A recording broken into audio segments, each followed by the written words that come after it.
Hello दोस्तों, नमस्कार। स्वागत है आपका आपके अपने यूट्यूब चैनल जीएस फैक्ट्री पर।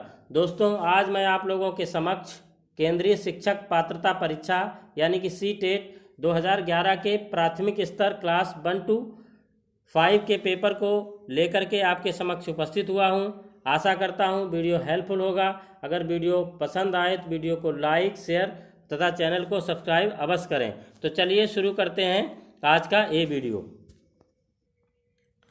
इस वीडियो में बाल विकास के 30 क्वेश्चन देखेंगे। तो इसका जो है पहला क्वेश्चन है, निम्नलिखित प्रश्नों के उत्तर देने के लिए सबसे पहले उचित विकल्प चुनिए। तो पहला जो प्रश्न है उसमें दिया गया है, प्राथमिक स्तर पर एक शिक्षक में निम्न में से किसे सबसे महत्वपूर्ण विशेषता मानना चाहिए? ए, धैर्य और दृढ़ता। बी, शिक्षण पद्धतियों और विषयों के ज्ञान में दक्षता। सी, अतिमानक भाषा में पढ़ाने में दक्षता। या फिर डी, पढ़ाने की उत्सुकता। तो प्राथमिक स्तर पर एक शिक्षक के लिए जो सबसे महत्वपूर्ण विशेषता है वो विशेषता होनी चाहिए धैर्य और दृढ़ता, यानी कि ए विकल्प जो है वो सही है। इसमें जो है प्राथमिक स्तर पर एक शिक्षक में सबसे महत्वपूर्ण विशेषता धैर्य और दृढ़ता होनी चाहिए, जिससे कि शिक्षक किसी भी परिस्थिति में किसी भी छात्र छात्रा की सहजता से समस्याओं का समाधान कर सके। नेक्स्ट क्वेश्चन है, एक शिक्षक अपने लोकतांत्रिक स्वभाव के कारण विद्यार्थियों को पूरी कक्षा में कहीं भी बैठने की अनुमति देता है। कुछ शिक्षार्थी एक साथ बैठते हैं और चर्चा करते हैं या सामूहिक पठन करते हैं, कुछ चुपचाप बैठकर अपने आप पढ़ते हैं। एक अभिभावक को ये पसंद नहीं आता। इस स्थिति से निपटने का निम्न में से कौन सा तरीका सबसे बेहतर हो सकता है? तो ए ऑप्शन में दिया गया है, अभिभावकों को प्रधानाचार्य से अनुरोध करना चाहिए कि वे उनके बच्चे का अनुभाग बदल दें। या फिर बी ऑप्शन में है, अभिभावकों को शिक्षक पर विश्वास व्यक्त करना चाहिए और शिक्षक के साथ समस्या पर चर्चा करनी चाहिए। या फिर सी ऑप्शन में दिया गया है, अभिभावकों को उस विद्यालय से अपने बच्चे को निकाल लेना चाहिए। या फिर डी, अभिभावकों को प्रधानाचार्य से शिक्षक की शिकायत करनी चाहिए। तो इसमें सबसे कौन सा उपयुक्त तरीका है? वो सबसे उपयुक्त तरीका है, ऑप्शन है इसका बी, यानी कि अभिभावकों को शिक्षक पर विश्वास व्यक्त करना चाहिए और शिक्षक के साथ समस्या पर चर्चा करनी चाहिए। ये सबसे उपयुक्त विकल्प है। इसका डिटेल देख लेते हैं। यदि कोई शिक्षक अपने लोकतांत्रिक स्वभाव के कारण अगर छात्रों को पूरी कक्षा में कहीं भी बैठने की अनुमति देता है, जिससे कि कुछ छात्र एक साथ बैठते हैं तथा चर्चा करते हैं, कुछ सामूहिक पठन करते हैं तथा कुछ चुपचाप बैठकर पढ़ते हैं, अगर इस स्थिति में छात्रों के बैठने पर किसी अभिभावक को परेशानी होती है या उन्हें ये ठीक नहीं लगता, तो सबसे पहले वे शिक्षक से उन्हें बात करनी चाहिए, उस पर भरोसा जताना चाहिए। अगर उसके बाद भी समस्या का समाधान नहीं होता है तो उन्हें प्रिंसिपल से मिलना चाहिए। तो नेक्स्ट क्वेश्चन है, तीसरा क्वेश्चन। इसमें दिया गया है कि वह अवस्था जब बच्चा तार्किक रूप से वस्तुओं व घटनाओं के विषय में चिंतन प्रारंभ करता है, वो होती है, ए ऑप्शन में है, औपचारिक संक्रियात्मक अवस्था, पूर्व संक्रियात्मक अवस्था, मूर्त संक्रियात्मक अवस्था या फिर संवेदी प्रेरक अवस्था। तो इसमें जो है वह अवस्था जब बच्चा तार्किक रूप से वस्तुओं और घटनाओं के विषय में चिंतन प्रारंभ करता है, तो वो अवस्था जो होती है मूर्त संक्रियात्मक अवस्था, यानी कि विकल्प सी सही है इसका डिटेल देख लेते हैं। इसमें दिया है कि मूर्त संक्रियात्मक अवस्था में बच्चा किसी वस्तुओं व घटनाओं के विषय में चिंतन प्रारंभ करता है। इस अवस्था का प्रसार 7 से 11 वर्ष होता है। इस अवस्था में बच्चा तार्किक चिंतन और वस्तुओं को समझने योग्य हो जाता है। मनोवैज्ञानिक जो थे पियाजे के अनुसार बच्चे में इस अवस्था में प्रमुख 5 योग्यताओं का विकास होता है। पहली विशेषता है संरक्षण, दूसरी संख्याबोध, तीसरी जो है क्रमानुसार और चौथी वर्गीकरण तथा पांचवी जो है पारस्परिक संबंध की क्षमता। तो ये 5 क्षमताएं जो है विकसित होती हैं। नेक्स्ट क्वेश्चन देखते हैं, मन का मानचित्रण संबंधित है साहसिक कार्यों की क्रिया योजना से, मन का चित्र बनाने से, मन की क्रियाशीलता पर अनुसंधान से, या फिर डी, बोध यानी कि समझ बढ़ाने की तकनीक से। तो इसका जो सही विकल्प है यानी कि मन का मानचित्रण संबंधित है, वो विकल्प सही है सी। सी विकल्प सही है, यानी कि मन की क्रियाशीलता पर अनुसंधान से। तो इसका डिटेल देख लेते हैं। मन का मानचित्रण का अर्थ है मन की क्रियाशीलता पर अनुसंधान से, अतः अर्थानुसार किसी कार्य को करने से पहले उसकी एक रूपरेखा मन में बना लेनी चाहिए। नेक्स्ट क्वेश्चन है, विशेष रूप से प्राथमिक स्तर पर विद्यार्थियों को सीखने संबंधी समस्याओं को संबोधित करने का सबसे बेहतर तरीका है। ए, महंगी और चमकदार सहायक सामग्री का प्रयोग करना। बी, सरल और रोचक पाठ्य पुस्तकों का प्रयोग करना। सी, कहानी कथन पद्धति का प्रयोग करना। या फिर क्षमता के अनुसार विभिन्न शिक्षण पद्धतियों का प्रयोग करना। तो इसका सही विकल्प है डी, यानी कि विशेष रूप से प्राथमिक स्तर पर विद्यार्थियों को सीखने संबंधी समस्याओं को संबोधित करने का सबसे बेहतर तरीका जो है वो उनकी क्षमता के अनुरूप विभिन्न शिक्षण पद्धतियों का प्रयोग करना, यानी कि विकल्प डी सत्य है इसका। तो इसका डिटेल देख लेते हैं। इसमें दिया है, प्राथमिक स्तर पर विद्यार्थियों को सीखने संबंधी समस्याओं को संबोधित करने का सबसे बेहतर तरीका है कि अगर किसी शिक्षार्थी को कुछ समझना है तो उसके लिए एक ही नहीं बल्कि उसकी क्षमता के अनुसार उसे विभिन्न शिक्षण पद्धतियों का प्रयोग करना चाहिए, ताकि प्राथमिक स्तर के छात्र को पूर्ण रूप से जो है समझ आ सके या वो पूर्ण रूप से समझ सके। नेक्स्ट क्वेश्चन देखते हैं। 6वां क्वेश्चन है, निम्न में से कौन सा शिक्षार्थियों में सृजनात्मकता का पोषण करता है। ए विकल्प में दिया गया है, प्रत्येक शिक्षार्थी की अंतर्जात प्रतिभाओं का पोषण करने के अवसर उपलब्ध कराना। बी में दिया गया है, विद्यालयी जीवन के प्रारंभ में उपलब्धि के लक्ष्यों पर बल देना। या फिर सी में दिया है, परीक्षा में अच्छे अंकों के लिए विद्यार्थियों की कोचिंग करना। या फिर डी विकल्प में दिया है, अच्छा शिक्षा के व्यवहारिक मूल्यों के लिए विद्यार्थियों का शिक्षण। तो इसमें जो सबसे सही विकल्प है, यानी कि शिक्षार्थियों में सृजनात्मकता का पोषण करता है, वो है विकल्प ए। इसमें दिया गया है, प्रत्येक शिक्षार्थी की अंतर्जात जो प्रतिभाएं हैं, उसके अंतर्निहित जो प्रतिभाएं हैं का पोषण करने के अवसर उपलब्ध कराना। इसका डिटेल देख लेते हैं। प्रत्येक शिक्षार्थी में अंतर्जात या अंतर्निहित प्रतिभाओं का पोषण करने एवं प्रश्न करने के अवसर उपलब्ध कराने से ही शिक्षार्थियों में सृजनात्मकता का पोषण होता है या फिर पोषण करता है। नेक्स्ट क्वेश्चन है 7वां, पियाजे के अनुसार निम्नलिखित में से कौन सी अवस्था में बच्चा अमूर्त संकल्पनाओं के विषय में तार्किक चिंतन करना आरंभ कर देता है। ए ऑप्शन में है, औपचारिक संक्रियात्मक अवस्था, यानी कि 12 वर्ष एवं उससे ऊपर। बी में है, संवेदी प्रेरक अवस्था, यानी कि जन्म से लेकर के 2 वर्षों तक।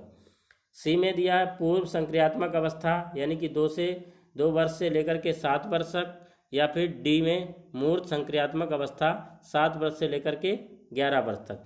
यानी कि पियाजे के अनुसार निम्नलिखित में से जो कौन सी अवस्था में बच्चा अमूर्त संकल्पनाओं के विषय में तार्किक चिंतन आरंभ कर देता है, तो ये इसका सही विकल्प है ए, यानी कि बच्चा जो है वो औपचारिक संक्रियात्मक अवस्था, यानी कि 12 वर्ष या उससे ऊपर जो है वो औपचारिक चिंतन जो है करना शुरू कर देता है। इसका डिटेल है, औपचारिक संक्रियात्मक अवस्था 12 वर्ष के ऊपर, यानी कि औपचारिक संक्रिया की अवस्था संज्ञानात्मक विकास की अंतिम अवस्था है या 11 के बाद होता है। मूल रूप से ये अवस्था तार्किक चिंतन की अवस्था है, अर्थात इस अवस्था का बालक अन्य वस्तुओं के अतिरिक्त स्वयं के विचारों के संबंध में विचार करने में समर्थ हो जाता है।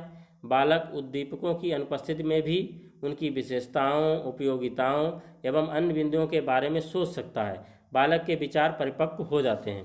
नेक्स्ट क्वेश्चन है, सीखना समृद्ध हो सकता है यदि, तो कक्षा में अधिक से अधिक शिक्षण सामग्री का प्रयोग किया जाए। नेक्स्ट है, शिक्षक विभिन्न प्रकार के व्याख्यान और स्पष्टीकरण का प्रयोग करे। या फिर कक्षा में आवधिक परीक्षाओं पर अपेक्षित ध्यान दिया जाए। या फिर डी में जो दिया है, वास्तविक दुनिया से उदाहरणों को कक्षा में लाया जाए जिसमें विद्यार्थी एक दूसरे की अंतःक्रिया करें और शिक्षक उस प्रक्रिया को सुगम बनाए। तो सबसे जो सीखना समृद्ध होने के लिए सबसे जो उपयुक्त है वो ऑप्शन डी जो है उपयुक्त है, यानी कि वास्तविक दुनिया से उदाहरण को कक्षा में लाया जाए जिसमें विद्यार्थी एक दूसरे से अंतःक्रिया करें और शिक्षक उस प्रक्रिया को सुगम बनाए। ये सबसे उपयुक्त विकल्प है। इसका डिटेल देख लेते हैं। सीखना समृद्ध हो सकता है यदि शिक्षक वास्तविक दुनिया से उदाहरणों को कक्षा में लाए तथा जिसमें विद्यार्थी एक दूसरे से अंतःक्रिया करे और शिक्षक उस प्रक्रिया को सुगम बनाए, क्योंकि शिक्षार्थी वास्तविक दुनिया के उदाहरणों को निरंतर देखते हैं तथा सुनते हैं। इसलिए अगर शिक्षक वास्तविक दुनिया के उदाहरणों को कक्षा में लाएगा और समझाएंगे तो शिक्षार्थी को समझने में उतनी ही सरलता होगी। तो नेक्स्ट क्वेश्चन देखते हैं, निम्नलिखित में से कौन से कथन को सीखने की प्रक्रिया की विशेषता नहीं मानना चाहिए, यानी कि जो सीखने की प्रक्रिया है उसको ये विशेषता नहीं माननी चाहिए। तो एक है सीखना एक व्यापक प्रक्रिया है, बी सीखना लक्ष्योन्मुखी होता है, और सी में दिया गया है अनधिगमक भी सीखने की प्रक्रिया है, या फिर डी जो है शैक्षिक संस्थान ही एकमात्र स्थान है जहाँ पे अधिगम प्राप्त होता है।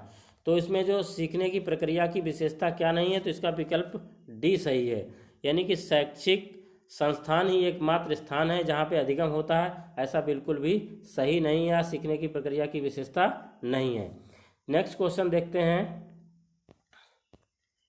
5वीं कक्षा के दृष्टिबाधित विद्यार्थी, तो उसका क्या है, ए विकल्प में दिया कि माता पिता और मित्रों द्वारा उसे दैनिक कार्यों को करने में सहायता की जानी चाहिए, या फिर बी ऑप्शन के साथ कक्षा में सामान्य रूप से व्यवहार किया जाना चाहिए और श्रव्य सीडी के माध्यम से सहायता उपलब्ध कराई जानी चाहिए, या फिर सी ऑप्शन में दिया है यानी कि दृष्टिबाधित विद्यार्थी के साथ कक्षा में विशेष व्यवहार किया जाना चाहिए, या फिर को निचले स्तर के कार्य करने की छूट मिलनी चाहिए। तो इसमें जो सबसे उपयुक्त जो है विकल्प है जो 5वीं कक्षा के दृष्टिबाधित विद्यार्थी के लिए है, तो जो विद्यार्थी है उसके साथ सामान्य रूप से व्यवहार किया जाना चाहिए, यानी कि दृष्टिबाधित विद्यार्थी के साथ कक्षा में सामान्य रूप से व्यवहार किया जाना चाहिए और श्रव्य सीडी के माध्यम से सहायता उपलब्ध कराई जानी, सुनने वाली जो चीज़ें हैं उनसे सहायता उपलब्ध कराई जानी चाहिए।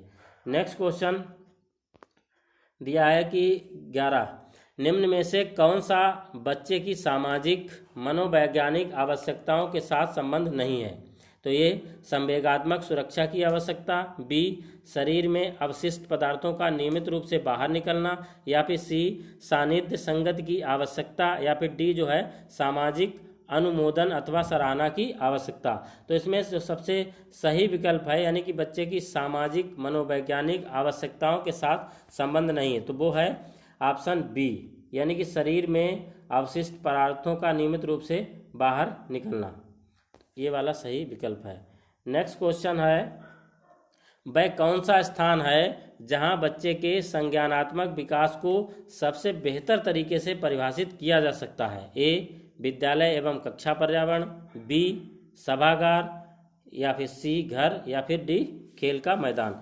तो सबसे जो बेहतर तरीका है जहाँ पे बच्चे के संज्ञानात्मक विकास को जो है परिभाषित किया जा सकता है वो होता है उसका विद्यालय और उसका कक्षा का पर्यावरण, यानी कि विकल्प ये सही है। नेक्स्ट क्वेश्चन 13 क्वेश्चन है, खाली जगह दी गई है, उसके बाद दिया गया को एक अभिप्रेरित शिक्षण का संकेतक माना जाता है, ए शिक्षक द्वारा दिया गया उपचारात्मक कार्य, बी विद्यार्थियों द्वारा प्रश्न पूछना, सी कक्षा में एकदम खामोशी, या फिर डी कक्षा में अधिकतम उपस्थिति। तो इसमें सही जो विकल्प है वो विकल्प है बी, यानी कि विद्यार्थियों द्वारा प्रश्न पूछना। विद्यार्थियों द्वारा जो प्रश्न पूछना है को एक अभिप्रेरित शिक्षण का संकेतक माना जाता है, अगर बच्चे में कुछ भी अधिगम होता है तो वो क्वेश्चन करेगा। नेक्स्ट क्वेश्चन है क्वेश्चन नंबर 14, निम्न में से कौन सा बुद्धिमान बच्चे का लक्षण नहीं है, वह बच्चा जो प्रवाहपूर्ण एवं उचित तरीके से संप्रेषण करने की क्षमता रखता है, नेक्स्ट वह जो अमूर्त रूप से सोचता रहता है, या फिर वह जो नए परिवेश में स्वयं को समायोजित कर सकता है, या फिर डी ऑप्शन में वह जो लंबे निबंधों को बहुत जल्दी रटने की क्षमता रखता है। तो इसका विकल्प सही है डी, यानी कि वह बच्चा जो लंबे निबंधों को बहुत जल्दी रटने की क्षमता रखता है वो जो होता है बुद्धिमान बच्चे की मतलब जो है लक्षण नहीं है। नेक्स्ट क्वेश्चन दिया गया 15वां, बच्चे दुनिया के बारे में अपनी समझ का सृजन करते हैं, इसका श्रेय खाली जगह को जाता है, तो इसका श्रेय किसका जाता है, यानी कि बच्चे दुनिया के बारे में अपनी समझ का सृजन करते हैं। तो इसका सही विकल्प कौन सा है, यानी कि पहले देख लेते हैं, ए पावलोव, बी कोहलबर्ग, या फिर सी स्किनर, या फिर डी पियाजे। तो बच्चे दुनिया के बारे में अपनी समझ का सृजन करते हैं, इसका श्रेय जाता है पियाजे को, यानी कि विकल्प डी सही है।